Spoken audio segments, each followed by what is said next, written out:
All right, so chapter 3.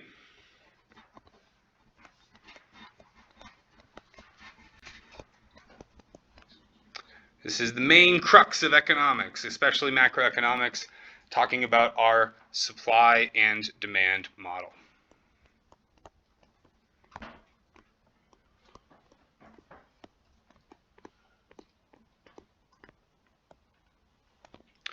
So before we get into what exactly are these things, right, we have to talk about why are we even creating this model, right? Why did we create the model about the opportunity costs and the production possibility frontier and things like that, right? Well, every society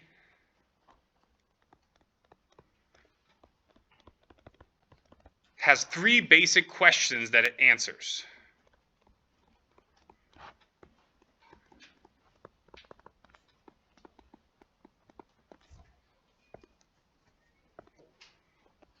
So the first question is what? Which goods will be produced? And then how many? How much of each?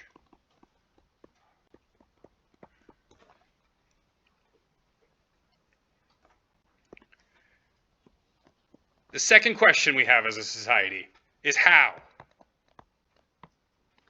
Which technology?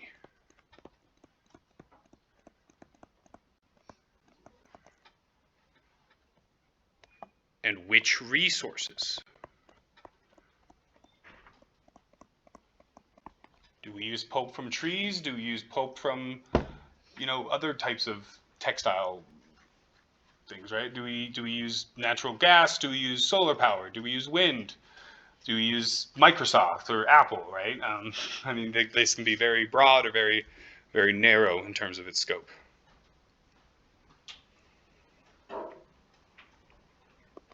And thirdly, but definitely not last, is the for whom question. And this is how are the outputs distributed?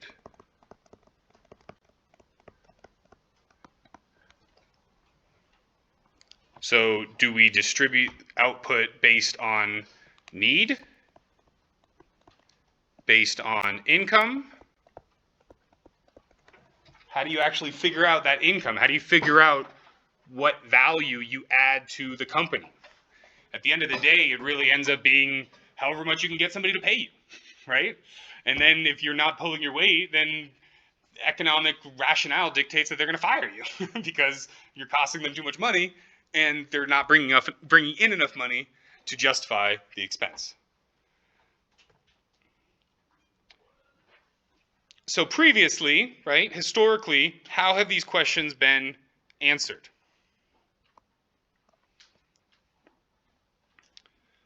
So previously, they were answered by a lot of central planning. Even like pre-feudal days, it was very centrally planned, and it was just, if your dad was a cobbler, you were going to be a cobbler, right? If your dad was a tailor, you were going to be a tailor. If your dad was a pig herdsman or whatever, like you were going to herd pigs around, The decisions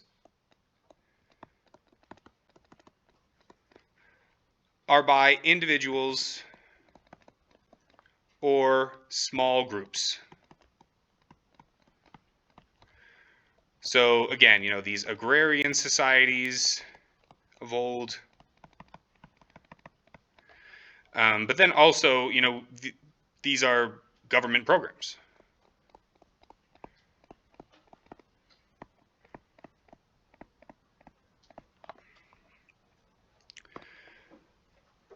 So through central planning, they're able to set the price and the goals for the whole group.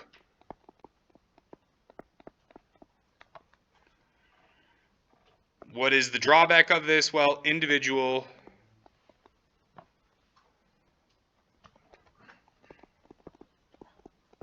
influence is limited. I don't know, could be a drawback, could be a feature, right? And there's that whole thing about software and stuff. It's like the bug is the feature, right? It's just a way of spinning it.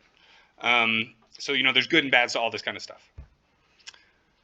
As we have developed in technology and things, we have started using the market more. So the market system, it uses prices as a signal for buyers and sellers to signal their wants and costs. Buyers signaling their wants, sellers signaling their costs. Resources are then allocated accordingly. Resources and goods.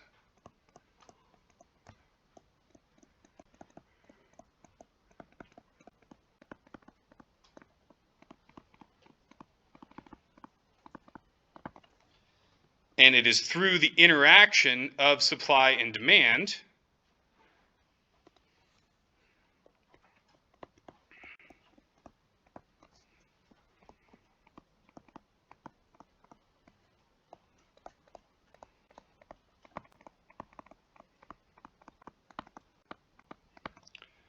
are the three basic questions are answered.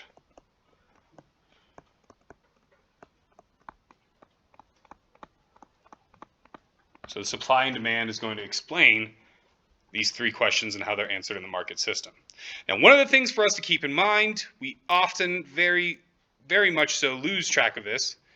It is that mixed economies, of which the United States is one, and almost every modern country on the globe is a mixed economy.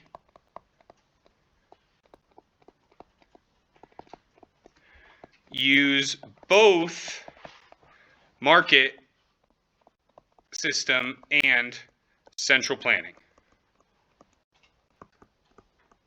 Probably before your day, but there was a presidential election. Mitt Romney was running, and he was caught saying, like there's no such thing as a pure free market. There's no such thing as pure laissez-faire. And for a lot of kind of libertarians and these very free market people, they were like, oh my goodness. But it was a great for economists and a lot of other people that study this that try to keep as apolitical as we can. It was a great, okay, we're all on the same page. We are in a mixed economy. You know what I mean? You just can't deny that fact that a certain portion of our economy is centrally planned. Is that good? Is that bad? Who does that benefit? Right? These are all questions, that we debate as a civic society, right? So when we talk about supply and demand, we are talking about buyers and sellers in something called a market, right? So what is a market? Well, a market is defined as essentially any place. So a market for any good consists of all the buyers and sellers of that good. So, the market for PlayStation 5s is not only the, the GameStops and Walmart and everything like that, right? But it's eBay because they're super limited stock. I mean, same thing with Xboxes, right? And so it ends up being that they're resold for, hundreds of dollars more on these other places, right? And so the market is just anywhere that there are buyers and sellers of the good. So, Walmart is a market, Amazon is a market, right? So on and so forth. And when we're talking about these things, right, we know that essentially buyers and sellers have different motivations. Oh, that's right, green does not work, sorry. So what do buyers want? Buyers want to benefit from the good.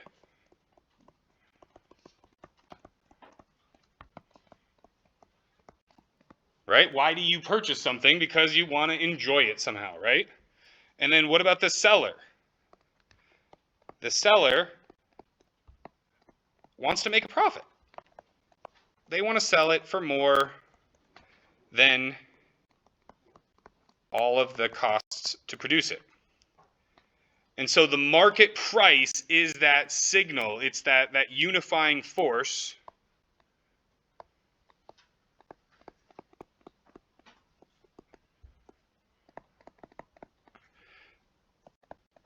that balances these two things.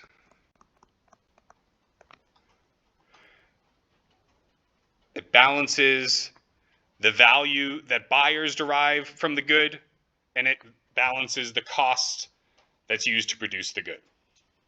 So we will pick up on Wednesday talking about the demand curve in class. Please, for those 5 of you that haven't done the smart book reading or the assignment yet, please go ahead and do that. There'll be office hours today, tomorrow, on Wednesday. You can also make extra office hours with a Calendly. Have a great day.